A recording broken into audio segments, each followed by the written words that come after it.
Muito bem, nós vamos tentar nessa aula, avançando aí, né, no estudo sobre sistemas monetários, tentar entender, por exemplo, o sistema monetário nacional. E aí, eu quero recordar com você que esse sistema monetário é formado, por exemplo, pelo Conselho Monetário Nacional, mas também formado pelo Banco Central, chamado de BC ou ainda Bacen, e ainda as instituições privadas ou ainda públicas, como os bancos comerciais. Ok? Vamos dar uma visualização nisso? Acompanha lá comigo. Então, nós sabemos aí que nós temos o Sistema Financeiro Nacional, vamos corrigir aqui, o Sistema Financeiro Nacional, que tem, por exemplo, as autoridades normativas, dentre elas o Conselho Monetário Nacional e, do outro lado, o chamado BC ou Bacen, o Banco Central do Brasil. De um outro lado, o Sistema Financeiro Nacional tem ainda aquilo que nós chamamos de sistema operativo, que é formado pelas instituições financeiras, sejam elas de cunho público, ou ainda de cunho privado, ou ainda de cunho misto. Então, vamos lá. Quais são as atribuições do Conselho Monetário Nacional? Primeira atribuição: a adaptação do volume dos meios de pagamento às reais necessidades da economia e ao seu processo de desenvolvimento. Na verdade, cabe ao Conselho Monetário Nacional, né, emitir parecer sobre o volume de meios de pagamento que estão, de alguma forma, circulando pela economia e a sua real necessidade, de maneira a se evitar que nós possamos, por exemplo, ter a presença do imposto inflacionário. Mas nós podemos ter também uma segunda grande ideia, que é a melhor utilização dos recursos de moeda estrangeira, buscando o equilíbrio na nossa balança de pagamentos e regulando o valor externo da moeda. Quero te recordar que quando a gente falar mais tarde a respeito de regimes cambiais, nós podemos ter, por exemplo, regimes cambiais que sejam fixos, e o Brasil já os teve durante algum tempo. Você se recorda que na primeira etapa, né, do Plano Real, lá em 94, nós tínhamos, por exemplo, uma paridade cambial, portanto, um câmbio fixo, em que $1 era igual a R$1. E você se recorda que mais contemporaneamente o Brasil mudou, na verdade, essa relação com o câmbio, passando a utilizar aquilo que nós chamamos de câmbio flexível e que, portanto, por determinação do Conselho Monetário Nacional, nós temos uma melhor utilização dos recursos de moeda estrangeira, permitindo o equilíbrio, e regulando esse valor externo da moeda, que agora é definido pelo mercado. 3.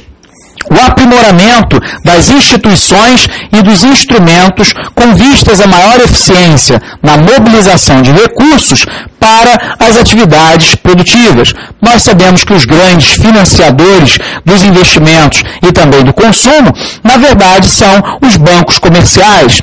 Ora, é função do Conselho Monetário Nacional o aprimoramento dessas instituições através de regulamentação e de instrumentos, buscando a eficiência sob o ponto de vista econômico. Quarta, o zelo pela liquidez e solvência das instituições financeiras nacionais, dentre elas os próprios bancos comerciais. Também a coordenação das políticas monetária, creditícia, fiscal, orçamentária e, óbvio, da chamada dívida pública. Se nós pegarmos, então, o Banco Central do Brasil e atribuirmos nele um conjunto de funções, a primeira questão é ser o banco dos bancos. Nesse sentido, o Banco Central será, então, o depositário de todos os depósitos compulsórios dos bancos comerciais. Lembrando que o governo pode determinar o aumento ou a redução desses depósitos compulsórios, conforme se deseje aumentar ou diminuir a liquidez presente no mercado. A segunda questão é fornecer empréstimos, que nós chamamos de empréstimos de liquidez e descontos, para atender às necessidades imediatas das instituições financeiras. Portanto, é aquilo que nós falamos em aula anterior, que seria a chamada taxa de redesconto. ou seja, a taxa que o Banco Central cobra para fornecer liquidez imediata para cobrir as reservas de qualquer banco comercial, seja ele público ou ainda privado.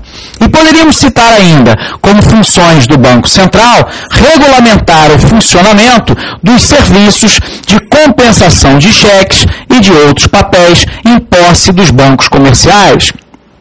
Ora, sabemos que cabe ao superintendente do Sistema Financeiro Nacional fiscalizar e controlar as atividades das instituições financeiras de uma maneira geral, conceder ainda a autorização para o funcionamento de instituições financeiras e ainda decretar a intervenção ou a liquidação extrajudicial de qualquer tipo de banco.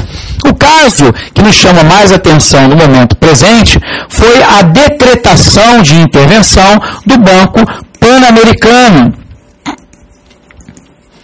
que na verdade apresentava um rombo inicial equivalente a 2 bilhões de reais, permitindo então uma situação muito próxima da insolvência, ou seja, da incapacidade de honrar os compromissos assumidos no seu passivo, que na verdade foram os depósitos que foram realizados.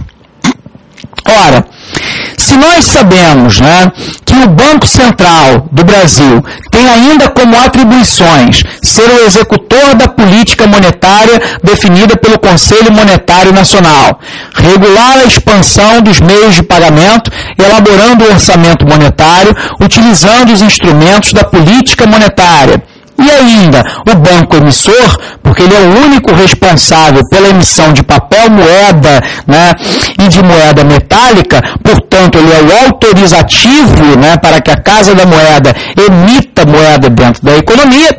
Nós sabemos que as funções do Banco Central vão então um pouco mais além. A função dele também é ser um banqueiro do governo.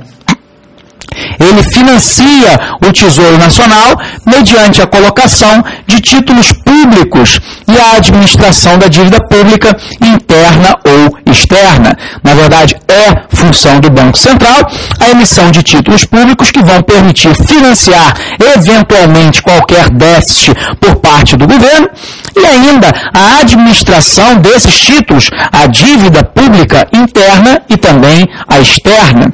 Mas o Banco Central é mais. Ele é o depositário das reservas internacionais do país e responsável pelas operações ligadas aos organismos internacionais. Dentre esses organismos internacionais, nós poderíamos citar, por exemplo, o Banco Mundial,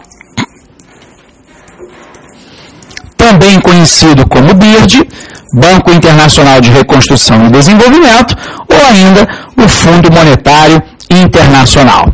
Bom, então, se nós pudéssemos fazer um quadro sinótico para você, para que essa questão fosse entendida de maneira mais correta, quais são as funções do Banco Central? Primeiro, controlar a emissão de moeda. Segundo, ser o depositário das reservas internacionais. No caso do Brasil, no momento presente, nós temos algo próximo aí, de 350 bilhões de dólares guardados no Banco Central. Mas ele é mais, ele é o banco dos bancos e, nesse sentido, ele fornece crédito de curto prazo através do mecanismo da taxa de redesconto. Mas ele é também o banqueiro do governo, administrando a dívida pública interna ou externa ou emitindo títulos para cobrir eventuais déficits por parte desse mesmo governo. Quero te lembrar que as instituições de crédito de curto prazo se dividem, por exemplo, em bancos comerciais, caixas econômicas e cooperativas de crédito. Já as instituições de crédito de médio e de longo prazo são, por exemplo, os bancos de desenvolvimento, como o BNDES, ou ainda os bancos de investimento. As instituições de crédito para financiamento de bens de consumo duráveis, por exemplo, como as sociedades de crédito, o financiamento através de financeiras, o investimento e a própria Caixa Econômica Federal. Nós temos ainda um sistema muito específico dentro do Sistema Financeiro Nacional, que nós chamamos de Sistema Financeiro de Habitação, o chamado SFH. Você há de se recordar que o Sistema Financeiro de Habitação foi criado em substituição ao antigo BNH, que era o Banco Nacional de Habitação. Nós sabemos, então, que o Sistema Financeiro de Habitação pode ser operado pelas caixas econômicas, estaduais e a federal, Caixa Econômica Federal, por associações de poupança e de empréstimo e ainda pelas sociedades de crédito imobiliário. Temos ainda as instituições de intermediação no mercado de capitais, por exemplo, como as sociedades de corretores, da corretora da Bolsa de Valores, as sociedades distribuidoras e os investidores institucionais. Ora, temos ainda as instituições ligadas a seguro e também a capitalização. O exemplo de instituição de capitalização poderia ser, inclusive, um fundo privado de previdência. Portanto, as seguradoras, as corretoras de seguro, as entidades abertas e fechadas de previdência privada e ainda as sociedades para capitalização. Os bancos comerciais, finalmente, constituem a base do sistema monetário, possuindo a capacidade de criar, sob o efeito multiplicador que nós discutimos nas nossas aulas anteriores, a principal fração do conceito convencional de moeda, ou seja, a moeda escritural, constituída pelo total de depósitos à vista realizados nessas instituições. Por esse motivo, são passíveis de permanência e vigilância do Banco Central, que controla a expansão da oferta monetária através de operações no mercado aberto. Nós falamos emissão de títulos públicos, operações de redesconto e ainda os chamados recolhimentos compulsórios. Fazem parte desse sistema as caixas econômicas federais e estaduais, cooperativas de crédito, sociedades corretoras, sociedades distribuidoras, sociedade de arrendamento mercantil, o chamado leasing, investidores institucionais, fundos mútuos de investimento, entidades abertas e fechadas de previdência privada, seguradoras, bancos múltiplos e bancos cooperativos. Com isso, nós temos aí uma primeira formatação daquilo que seria o sistema monetário nacional. Em síntese para você, Conselho Monetário Nacional, Banco Central e ainda as instituições dos bancos comerciais. Ok? Forte abraço e até a aprovação.